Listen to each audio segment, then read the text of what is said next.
say, I love the book of Genesis. It's full of good, weird stories like this one. Now, Jacob is an interesting character, and interesting is probably a generous word. As we can see in this story, he's a trickster. And let me tell you, this is not the only or even the worst trick that he plays. And calling it a trick sounds trivial, so let's break it down a bit. This is a very old story from the Jewish tradition. It's steeped in ancient culture, which is part of what we're seeing. Esau is the older brother, but not by much. They're twins. And even from the beginning, Jacob is said to have been delivered clutching his brother's heel, like, hey, wait, me first. And that's kind of the way he is.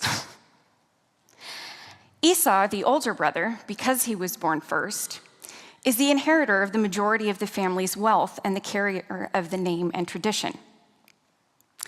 We can still see some things like this in today's world, where particular responsibility or tradition is passed on to a firstborn child.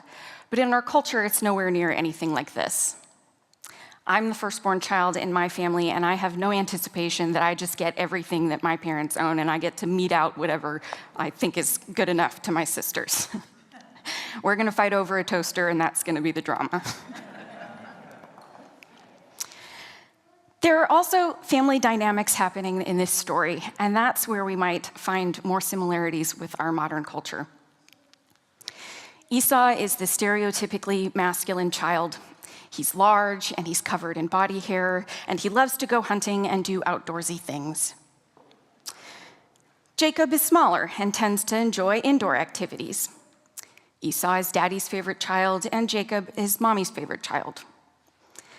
And while I don't have children and can't speak from experience, this doesn't seem like great parenting to me, especially with my 2026 lenses on. These parents both clearly have a preferred child, and they're not even trying to be fair to them. And if we look at the parent story, you can see perhaps why this happens.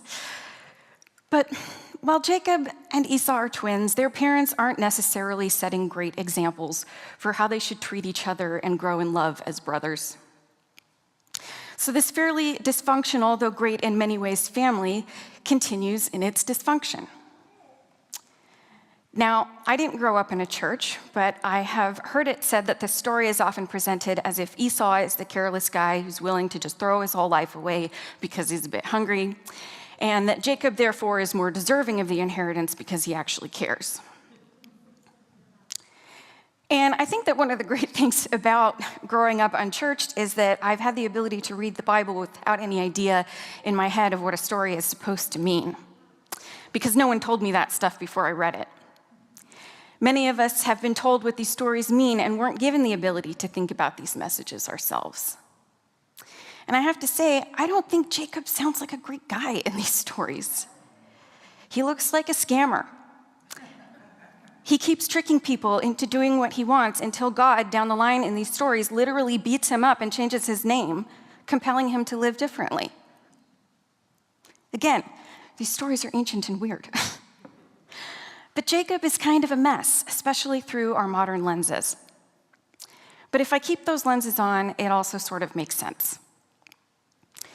Jacob has grown up in the shadow of his older brother.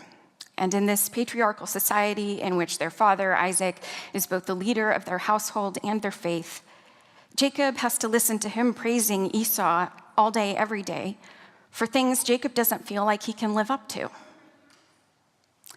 And without knowing all the details, Jacob doesn't seem either able or willing to be like Esau. That's not him.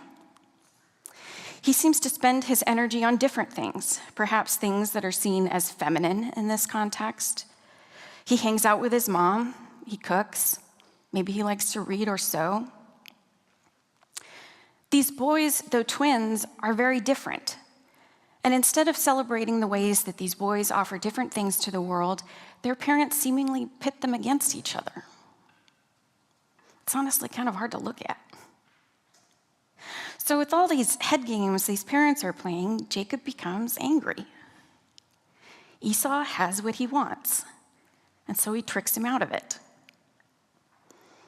I don't know if any of you have siblings, But sometimes when a sibling, when you're younger and maybe don't make great decisions, sometimes when a sibling has something you want, you might try to trick them out of it.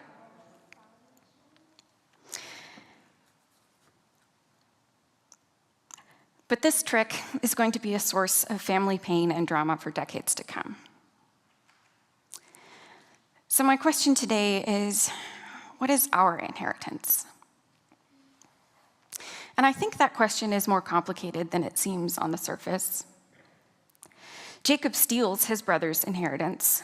He takes something that doesn't belong to him. And we could argue about whether or not it should have belonged to either Jacob or Esau, but Jacob still takes it. That's complicated. But these guys don't just inherit tents, gold, and livestock. They're also inheriting a lot of these family dynamics. They're learning ways of interacting with people. They're learning ways of wielding power or gaining it. They're learning ways they treat the people closest to them. And not all of those lessons are good, because Jacob and Rebekah have their own story, right? Isaac and Rebekah.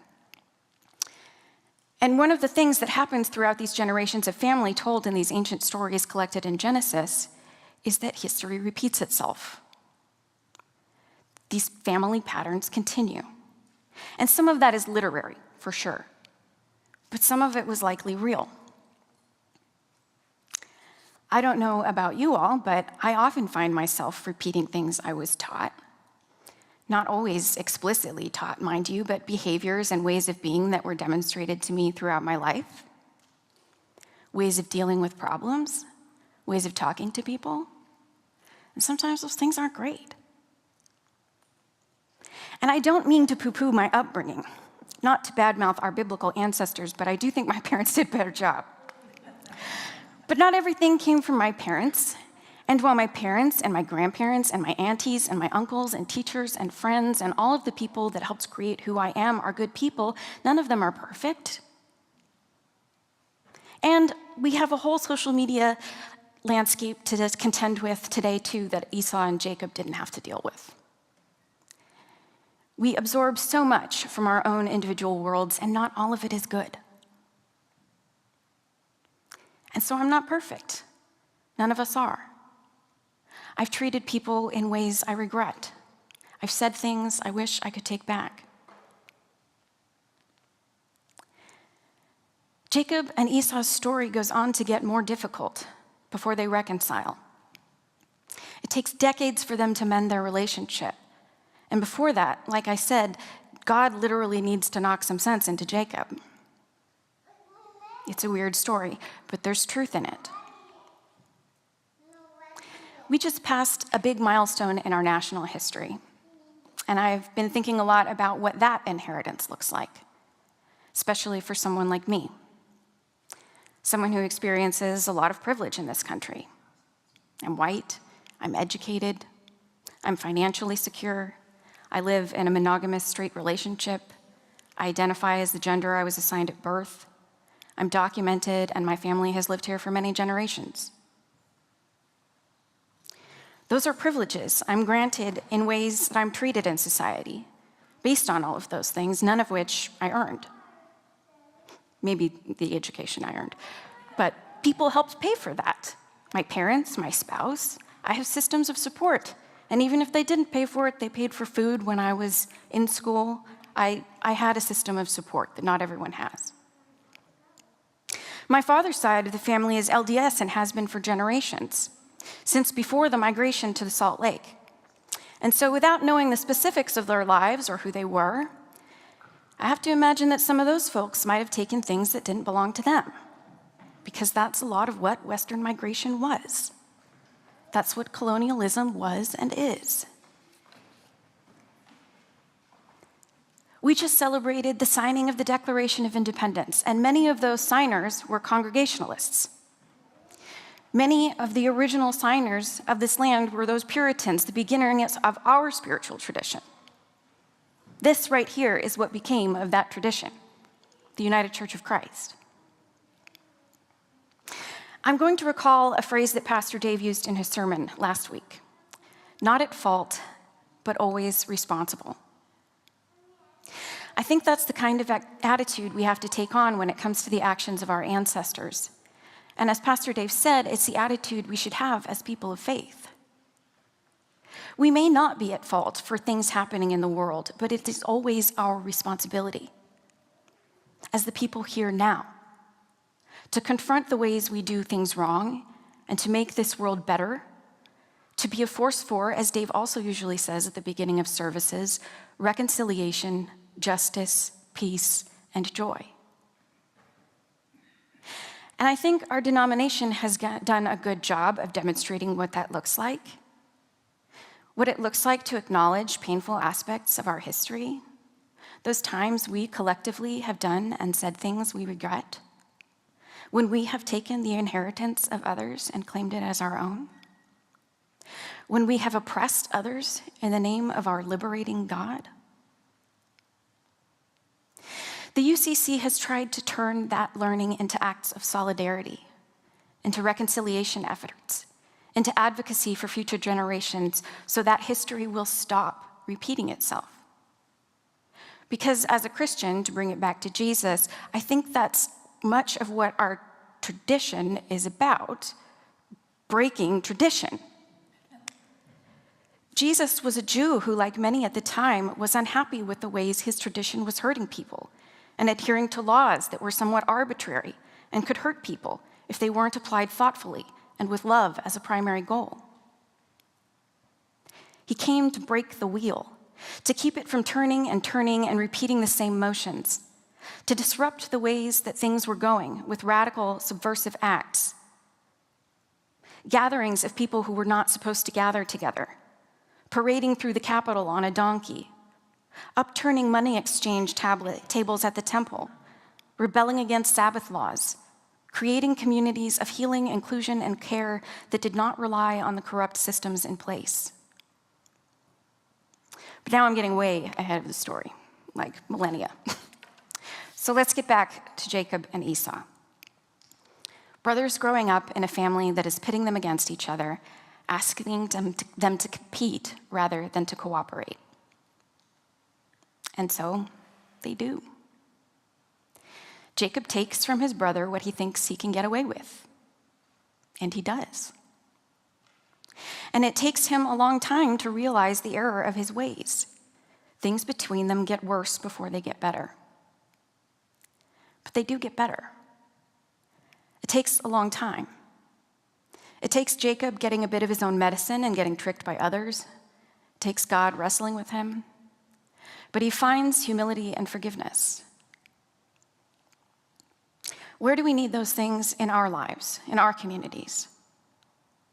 How might we be repeating patterns that are not helpful in our lives? How might we be taking things that are not ours to take? These aren't easy questions. It takes Jacob decades, a lifetime. Probably will for all of us too. If family dynamics teach us much, they teach us that when things get difficult, if we don't stop and assess ourselves and our situation well, we will keep doing the same things, repeating the same patterns. But I think that when we are most mindful, most discerning, when we can disrupt those patterns, we keep growing, healing, and following that path of love toward reconciliation, toward making the peace that will allow us a different path forward.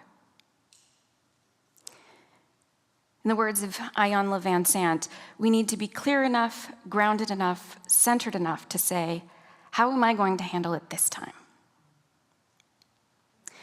Because at the end of the day, we are all brothers and sisters. We can keep taking from each other and living in cycles of dysfunction, or we can learn to heal and grow beyond grudges, pains, trauma, and selfishness we carry. We can learn to love each other better and well. May it be so. Amen.